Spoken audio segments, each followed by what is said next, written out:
Six figure 0 figure নায়িকা কি বাংলাদেশে আরেকটা পাবেন? এই যে দেখেন না যে আমাদের বাংলাদেশি নায়িকারা যে আইটেম গান করে, তাদের যদি ছোট ছোট ড্রেস পরানো হয়, শর্ট ড্রেস, পেট দেখবেন বের হয়ে থাকে, একদম ভুঁড়ি টুড়ি বের হয়ে যায়। তা আমার ক্ষেত্রে এরকম কিছু না, আমার দেখবেন একদম 0 ফিগার নায়িকা হওয়ার জন্য আমি পারফেক্ট। এখন আমি যদি সুযোগ না পাই, আমি তো এটা বলবোই যে সাকিব খানের সাথে গেলে বাচ্চার মা হয়ে যাব, এটা করব সেটা করব। কিন্তু তাদের যখন সুযোগ দেওয়া হবে তখন কিন্তু এটা বলবে না। তখন যদি বলে যে শুয়ে পড়ে, তখন শুয়ে পড়বে, অন্য কিছু চিন্তা করবে না। আসলে হচ্ছে সুযোগ দেওয়া হয় না, সুযোগের অপেক্ষা। অনেক কিছু করতে পারি, তাকে নিয়ে হচ্ছে রীতির মধ্যে একটা গান বানিয়েছি, প্লাস হচ্ছে সে আমার স্বপ্নের নায়ক। তো ওই যে একটা কথা বলেছিলাম যে তার জন্য আমি তার সাথে যদি আমাকে একটা মুভি করার সুযোগ দেওয়া হয়, আমি ছবিও ফ্রিতে করে দেবো। এবার এর থেকে বড় কিছু আছে?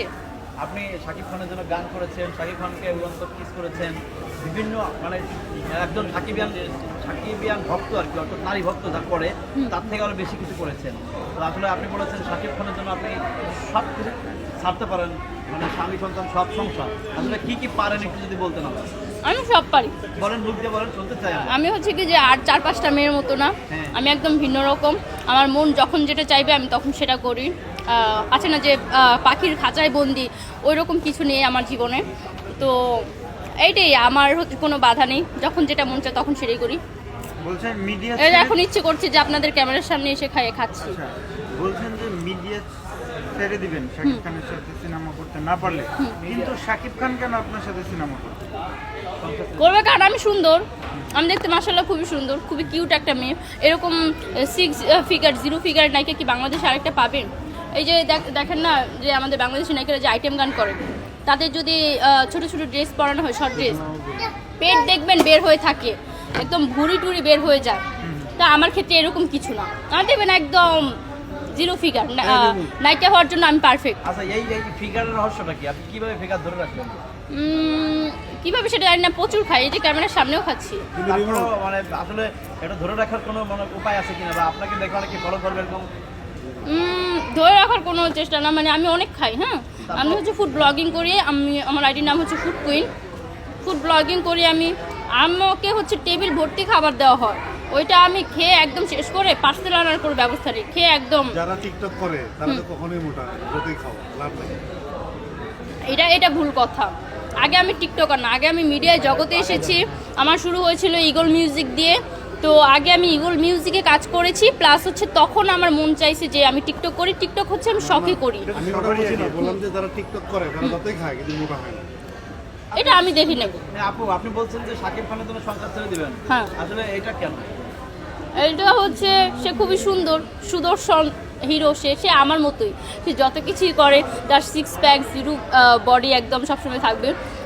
সাকিব খান হচ্ছে দেখতে খুবই আকর্ষণীয় একটা লোক, তাকে দেখলে যে কোনো মেয়েই ক্রাশ খাবে। বাট সবার ব্যাকগ্রাউন্ড তো এক না যে সবার সাথে সাকিব খান মুভি করবে। আমার ব্যাকগ্রাউন্ড একটু অন্য স্টাইল। শাকিব খানের সাথে অনেকে সিনেমা করতে চায় না, কারণ অনেকে ভয় পায় যে যদি বাচ্চার মা হয়ে যায়। শোনেন, এগুলো কারা বলে? যাদেরকে সুযোগ দেওয়া হয় না। এখন আমি যদি সুযোগ না পাই, আমি তো এটা বলবোই যে সাকিব খানের সাথে গেলে বাচ্চার মা হয়ে যাব, এটা করব সেটা করব। কিন্তু তাদের যখন সুযোগ দেওয়া হবে তখন কিন্তু এটা বলবে না। তখন যদি বলে যে শুয়ে পড়ে, তখন শুয়ে পড়বে, অন্য কিছু চিন্তা করবে না। আসলে হচ্ছে সুযোগ দেওয়া হয় না, সুযোগের অপেক্ষা। সুযোগের অভাবে সবাই জি, সুযোগের অভাবে সবাই মানে নীতিবাক্য বলে। সেইটাই, ওরা হচ্ছে ওদেরকে সুযোগ দেয় না, সাকিব খানের ধারের কাছে যেতে পারে না, সেটা বলতে পারে না। ওরা হচ্ছে উল্টাপাল্টা কথা বলে। আজকে একটা দেখলাম যে ভাইরাল হয়েছে, তুমি শাকিব খান তৃতীয় বউ হতে চাও। হ্যাঁ, হব না কেন ভাই? আমি সুন্দর, সাকিব খানও সুন্দর, হলে খারাপ কি? ভালোই হবে। আগের জামাই কি হবে? আগের জামাইরে 4টা বিয়ে করাই দিব। আচ্ছা, আপনি শাকিব খানের কি হতে চান বুঝেন, আবার বলেন। 3 নাম্বার বউ হতে চাই। শাকিব খানের 3 নম্বর বউ হতে চান। কিছুদিন আগে কিন্তু একজন এই কথা ভাইরাল হয়ে গেছিল, আপনি কি ভাইরাল হতে চাইছেন নাকি? আমি কখনোই ভাইরাল হতে চাই না, কারণ সাকিব খান এমন একটা পার্সন, কোনো একটা রাস্তার মেয়ে এসেও যদি তার নাম উল্লেখ করে সেই ভাইরাল। এখন সবাই তো হচ্ছে এক উদ্দেশ্যে আসে না। হ্যাঁ, আমি একটাই উদ্দেশ্য হচ্ছে তাকে নিয়ে কথা বলি, সেটা হচ্ছে তার সাথে আমি মুভি করব। কারণ হচ্ছে আমার ছোটোবেলা থেকে স্বপ্ন ছিল এটা, যাতে তার কান অবধি এই কথাটা পৌঁছায়, এইটাই আমার ইচ্ছা। ডার্ক ওয়ার্ল্ড কেমন লাগলো? অনেক ভালো লেগেছে, অর্ধেক দেখেছি আর অর্ধেক দেখা বাকি, তো দেখেই আপনাদেরকে বলতে হবে। না, তুফান দেখিনি, তবে দেখি। শাকিব খানকে বিয়ে করলে অপু ববলির কি হবে? সেটা তো আমি জানি না, কারণ সাকিব খান যদি তাদের কিছু হতো তাহলে তাদের সাথে থাকতো, এখন যেহেতু তাদের সাথে থাকতেছে না, তো আমার মনে হয় না যে তাদের কিছু হবে, কারণ সাকিব খান টাকা দিচ্ছে, পয়সা দিচ্ছে। আমার মনে হয় যে টাকা পয়সা থাকলে এখনকার যুগে জামাই লাগে না, টাকা পয়সা থাকলে কিছু দরকার হয় না, টাকা পয়সাই জামাইয়ের সব মিলাই দেয়।